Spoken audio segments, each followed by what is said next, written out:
Okay, so today I planned something else, and finally I'm going to talk about something else. I'm going to talk about silence. I don't think I talked about silence several times in my previous videos, but I don't think that I made a whole subject about silence. I made so many videos now that sometimes I have to go back and check what I already did, but anyway, we never talk enough about silence, so even if I did before, what I doubt, never mind, I have something else to say today. I'm sorry if you hear some noise, my cats are very excited tonight, they are playing, but they make a lot of noise.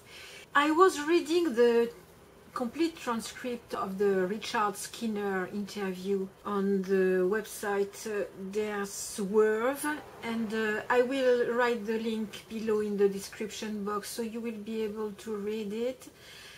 And by the way, I'm considering translating it to French next week, so I'm sorry for the people who don't speak French, it's not going to be very interesting for you, but the whole interview is so interesting that I wanted the French people to be able to know what was said. So I was reading the whole transcript, and just a part kept my attention, especially now, because this article has been written in 1988, because it was for the Spirit of Eden album. So a very long time ago, almost 30 years ago, and it's so now. The article could have been written like yesterday. I'm just going to read you this specific part, which is very short. I'm going to be fast. So the journalist Richard Skinner says, all right, rather than talk about the lyrics, because the Mark Hollis didn't want to talk about the lyrics, then what do you think about the way we are nowadays? I mean, modern society, we seem to be grabbing more and more, while at the same time losing more basic values, perhaps. Mark Hollis answers, yes, yeah, maybe. I mean, my biggest worry is just sort of where communities become lost. That's my bigger worry. And Richard Skinner asks, you mean in inner cities or in countries or what? And Mark Hollis answers, I just mean, you know, as people sort of get more insular from each other, that's my biggest worry. You know, and also in terms of things like the radio, and in things of like television to a large extent, there's a tendency to treat them as a background noise and just let them go on regardless of whether there's something that you actually pay attention to.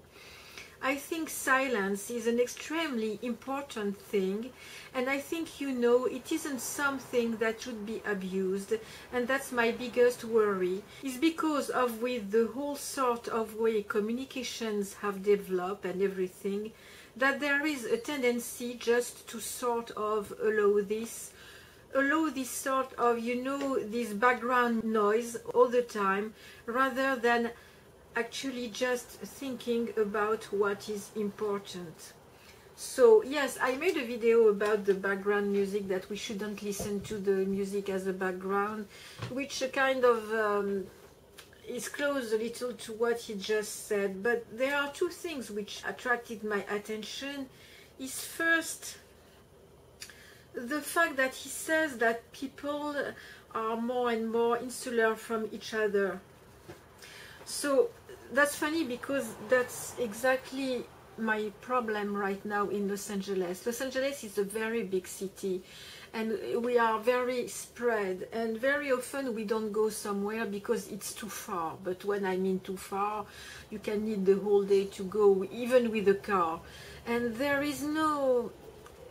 are buses and metros, but it's not, it has nothing to do with the metros in Paris or in London, or the buses.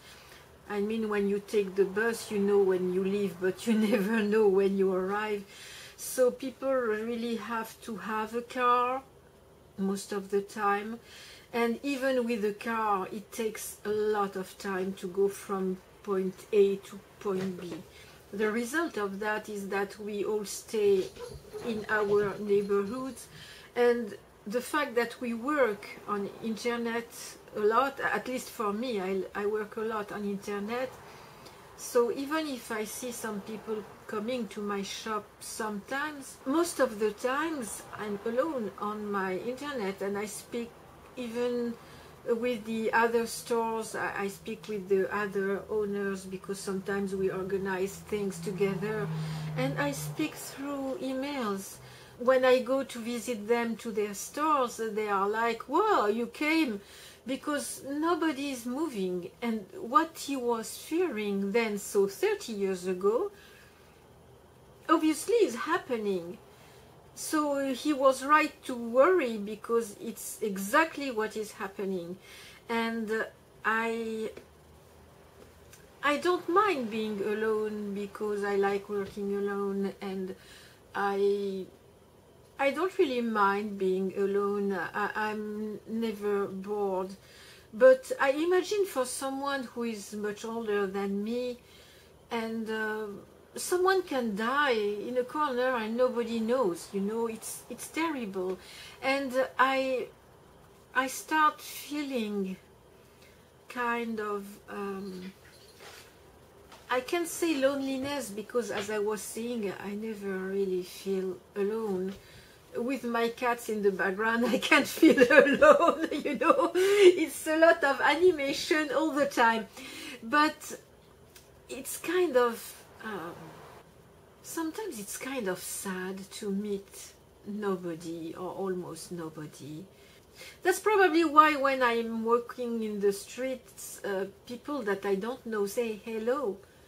Maybe because they feel so lonely that they feel the need to say hello. I don't know. On the other hand, in the big cities, well, I am in a big city, but I mean in real cities like Paris or New York or London, maybe it's a little too much. You are kind of invaded in your space. There are people everywhere.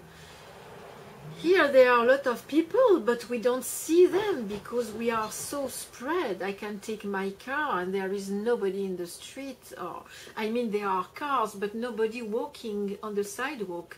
That is really weird for me, especially that I like walking, and sometimes I'm walking and I'm alone. That's really weird.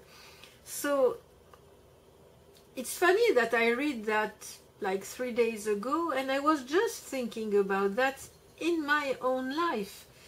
And then he says that people basically put some sound in the background like radio or television, and that they don't really pay attention to what they are listening to or watching.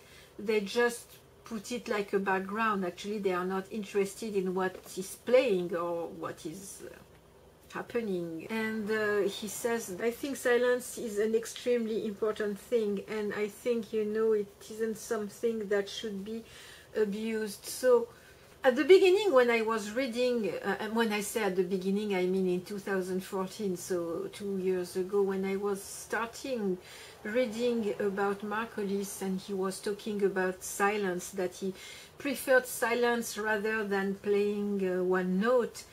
At the beginning I didn't understand, because I thought a musician should be more interested in the sound than in the silence. That's what I was thinking. I was wondering what he meant exactly.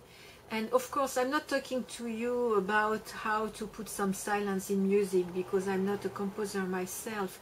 So I'm not going to tell you it's better to put some silence here and not silence there. I don't know.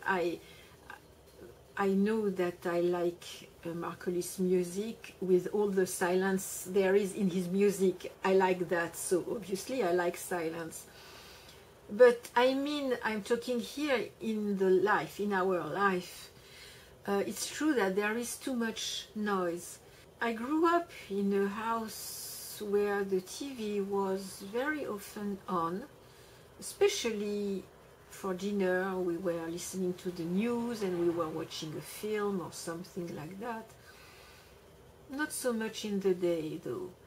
But when I was married, we put the TV on, especially when September 11 happened.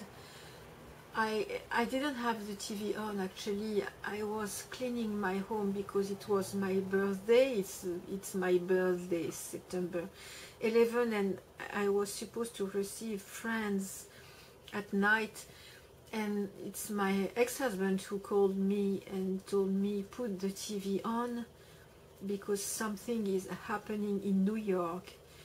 And I put the TV on and I didn't understand what it was. I thought it was a new movie until I understood what was going on. And it was just after the first plane which arrived in the Twin Towers. And once I understood what was going on, my first idea was, we are in war. For me it was a war. And from that moment I had the TV on all the time because I was worried all the time, and I had to listen to the news. So I was putting some, it was even not to watch some entertainment, it was really to watch the news. You know, we have channels where you have the news all the day, and whatever I was doing I needed to have the news all the day to know. I was completely upside down with this story, and of course my birthday party was cancelled. I cancelled it, and it was awful. In Paris it was awful because people in the street were watching each other like, are you a part of that? Many people were arrested in Paris because there were some terrorists there then and now. Anyway, I started watching TV a lot then. Once my ex-husband left me, I had a major depression, as I was explaining in one of my first videos. And I couldn't bear the noise anymore. But when I say the noise, it was not only the TV, it was also the noise in the streets, the noise of the cars. Any noise was unbearable for me. So I had a lot of difficulties. I needed sometimes to put the TV on to watch a movie so I was not thinking. But then I was becoming impatient and I had to turn the TV off. And same thing when I was going outside. It was terrible because I was kind of claustrophobic in my home, but once outside I was aggressed by the noise of the street, the cars and the people, and I had to come back in my home. And I've said several times that I was going to do a video about my depression, not that it's interesting for people, but it's only interesting if it can help someone else. It's very difficult for me to speak about that. I'm not a big fan of doing a video about that, but I hear more and more around me people who are very depressed, and I start thinking that maybe my experience may help someone else. So I will do a video about that when I feel a little ready. It's hard to speak about things like that. I can give details here and there, but telling the whole story, it's kind of difficult because it supposes that I go back to that period. I'm okay with that. It's just that it's very embarrassing actually. But if it can help someone who is in depression, I think that I will do it because I got over it, and I'm so grateful to be still alive that I want to help other people who are in this situation. If I can help them to get out of it, it's worth the try. Anyway, I was saying that when I was in my major big depression, the noise was a problem and I needed silence. And I started appreciating actually silence. I couldn't even listen to music during a very long time, which was terrible for me because I love music. So being deprived of music, it was hard. So I started listening to music again in my shop, in my previous shop. I think that I started playing some music in 2010, 11, because before I couldn't. And I was playing some records where the music is license free, that you can play in the shops, and mostly Brazilian music because it was making me happy. Then I started trying to listen to Coldplay, but I had to stop because it was making me cry, because it was reminding me the period when I was married, because every time I was in a car with my ex-husband, Coldplay was playing at the radio, so it was reminding me things which were making me cry. So I was back to the silence again. And then there was this Daft Punk record, a CD that they released, I think it's the last one. What's the name? Not Natural History, but there is the word history in it. And it was so joyful, I could hear it on the radio in my car, that I bought the CD and I started playing it in my shop, because it was reminding me nothing. It was brand new, so no memories attached to that, and it was making me want to dance. So it was very danceful, it was something to dance, you know. So I think it's when I started listening to music again, and I abandoned a little the silence at that moment, because it was Daft Punk the whole day. Not that I'm especially a fan of Daft Punk, but this specific CD, I thought there was something in it which was kind of incredibly joyful, because it was putting me in a mood that I only wanted to dance, you know. So I thought that is a good reason to stop the silence. And then at a point I think I was a little fed up with Daft Punk, so I went back to the silence, and it's when I heard in a car, Tok Tok, Life's What You Make It, and I thought, I should maybe listen to Tok Tok again. And then I had this dream I talked about in a video that I made at the beginning when I started my channel. I will put the link of this video, then you will understand better, because if you never watch that video you are not going to understand what I'm talking about.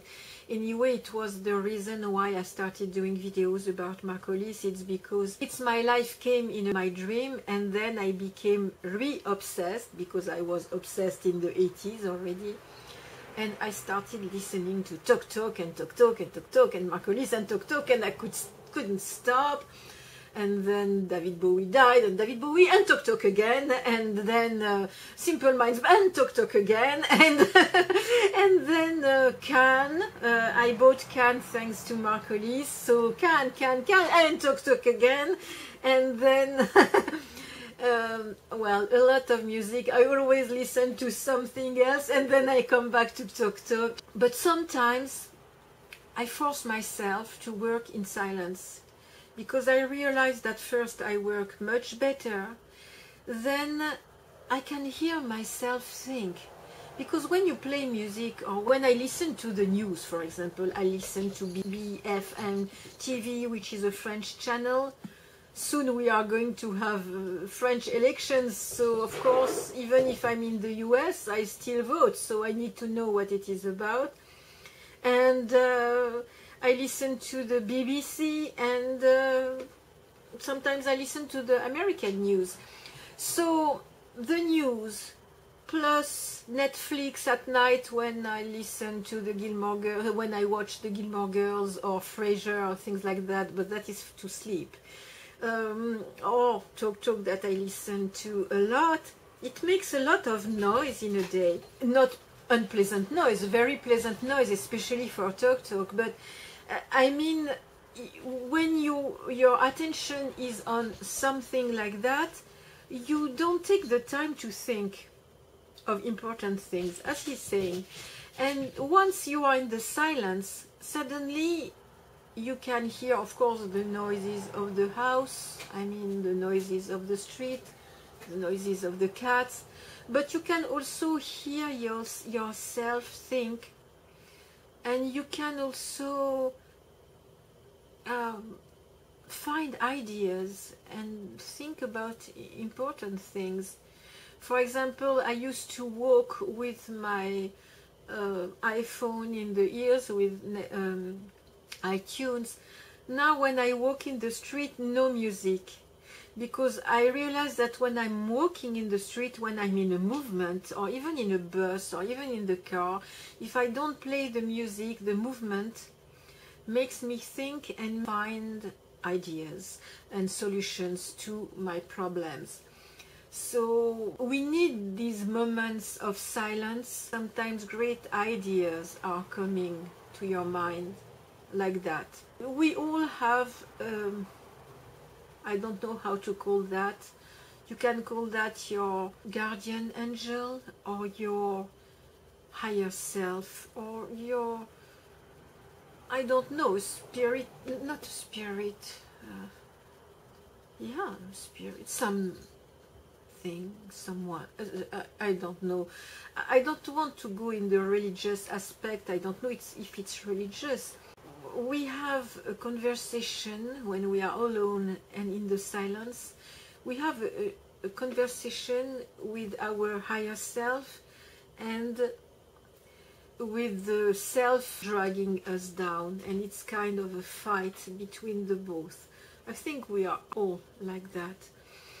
And I decided a few years ago to listen a lot to my higher self, and not let my other self drag me down. These moments of silence became very important to me, because it's when I connect with my higher self. So you can also do that by meditating. I'm not very good at meditating. I tried several times.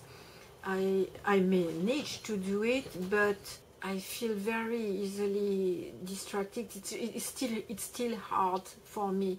Still hard, because I think of 1,000 of things in a second, and I have a lot of difficulties to do that. But I recommend. It's a very good way to appreciate silence. I think that after meditating, we are able to focus better on work. And now very often I try to work in silence, because first I work faster and better. And I think silence allows us to see what is really important, and not getting lost in not important things, I think. So when I read what he said, I thought he was very in advance. I remember in 1988 we were not talking about these kinds of things. Now we do. Well, maybe some people into that probably were talking about that, but I don't. In 1988 we were all about music, sound, beat, everything which is synthesized, and we were completely in that. We were also in New Age music, I remember, because my ex-husband released an album of New Age music, which was very ambience and things like that, but still it was very synthesized. My ex-husband's record was really good. I still have one. I regret that he didn't make more. My ex-husband didn't like his own album, which was a pity because it was a really good one. A very long time ago I read a book which was named Le Non-Agir, and it was about Lao Tzeu. Well, I was reading that when I was in depression because I didn't know what to do, and my father gave me that book. And Le Non-Agir, it means not doing anything. It's not doing nothing, it's not doing anything. So it means that sometimes when you don't know what to do in a specific situation, the best thing is maybe not doing a thing and waiting. Actually, it was perfect for me at that moment because I was completely lost, and rather than doing something stupid, maybe it was better to not doing anything. And actually I realized it's not my style, because I'm the style, even if I'm someone who observes a lot, I'm also in the style when I'm anxious, I need to do something, I need to be in the action. And sometimes being in the action makes you do exactly the wrong thing. So I was trying not to do anything, and it was rather successful, and I kept that in mind. So for me it's very close to the silence too. Sometimes when I don't know what to do, I just wait. And sometimes the situation is solved by itself without you interfering in it. I will try to find the exact name of that book. I think that people in general don't just appreciate the silence, the present moment. There is also a say that I love a lot, it's less is more. For me it's something which is also linked to that. I am a hoarder. I am a hoarder, not for myself, but because I sell a lot of things on internet. And I don't buy, that's what is incredible, is that I basically buy nothing. Things come to me. I don't know how it happens, or people want to get rid of stuff and they come and they say, oh, maybe you can sell this. And yes, I can sell this. And I find myself with the stuff of many people who want to get rid of stuff, or people who ask me to sell things for them. Now I don't do that anymore because it's a lot of work for not a lot of benefits, so I don't do that anymore, and I have too much. I am an object magnet. That's terrible. So I became a hoarder even though I hate having too much, which is really weird. And it's incredible because more I empty my space, more things are coming back. That's why I appreciate less is more, because I dream of a space where there would be nothing and I would still find something to sell on internet. I don't know how I do that. Okay, I talk a lot. I wanted to talk about this interview, and especially, I already talked about this interview before, but especially this part of the interview, and next week I will translate it to French as I said. And I must start my painting also, and I must also tell you what is the subject of my painting, because that is something also a little weird, but I find very interesting. Maybe it does interest only me, I hope not. So I don't know if you heard, I suppose you didn't, because it's really not very interesting. The French president, well, we are going to have elections very soon. The people who are candidates are preparing themselves now. And the French president did something really stupid. He talked to journalists of the newspaper Le Monde, but during, I think there were 60 meetings in several months. It was not just in a short period of time, it was spread, but more than 60 times they met with the president, and it was not even the president who was receiving them, but sometimes the president went to their office, which is kind of weird, and he told everything he was thinking, but horrible things, like all the people he didn't like all the judges, all the lawyers, and all the people working in the justice court.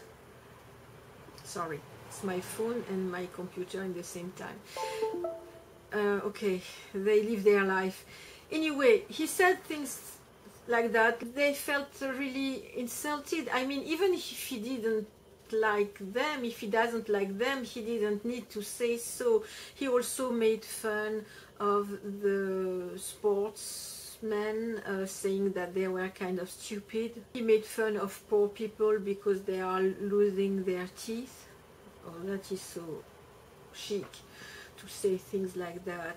He talked about his private life with his many women. Not very interesting, but the problem is that he's a president and he's not supposed to say things like that. Actually, the journalist released a book about all that, and now everybody knows what the president said, and the name of the book is "A President Shouldn't Say Things Like That." That is the name of the book. You know, I don't like this president. I didn't vote for him, and I always found him very stupid, but I didn't think he was stupid at that point. And I can't stop thinking, why did he do that? Why? Because it's like if he played against himself just at the moment when he's going to be a candidate again. That is really weird. So is he stupid at that point? Or did he do that because deep in his mind he doesn't really want to be a president again? I don't know. I try to understand. I'm stunned. I really am stunned, but I try to understand because I knew he was stupid, but still not at that point. Anyway, all that to say, sometimes silence is better, and now we have a proof, because he should have shut up. That's my conclusion. Okay, if you want to have a good laugh, read about that. You know, I laugh about it, but honestly I'm ashamed. Sometimes I'm ashamed to be French in such situations. Anyway, I see you very soon. Thank you for having listened to me so long. I don't know how long this video is. I used a camera which can last a long time. Thank you for listening to me, and I see you very soon. Bye bye. Bye.